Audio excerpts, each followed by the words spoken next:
আসল নাম Estêvão Williams, তবে তাকে সবাই মেসিনহো নামেই চেনে। মেসিনহো নামেই পরিচিত তিনি সবচাইতে বেশি। নেইমার জুনিয়রের পর ব্রাজিলের সবচেয়ে বড় প্রতিভাবান ফুটবলার ধরা হচ্ছে এই মেসিনহোকে, যার স্বপ্নটা হচ্ছে বার্সেলোনাতে খেলা।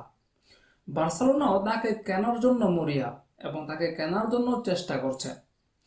বার্সেলোনা কেন ওই মেসিনহোকে কেনার জন্য চেষ্টা করছে, কিংবা নেইমারের পর কেন ব্রাজিলের সবচেয়ে বড় প্রতিভাবান ফুটবলার ধরা হচ্ছে মেসিনহোকে, সেটা এবার বিশ্বের কাছে প্রমাণের সুযোগ আসছে এই মেসিনহোর।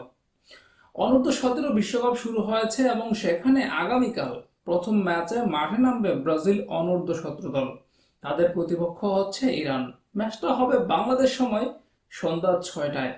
এই বিশ্বকাপের মাধ্যমে সারা বিশ্বকে নিজের প্রতিভা দেখানোর সুযোগ পাচ্ছেন মেসিনহো। একই সময়ে অন্য আরেকটা ম্যাচে আর্জেন্টিনা অনূর্ধ্ব-17 দল মাঠে নামবে সেনেগালের বিপক্ষে।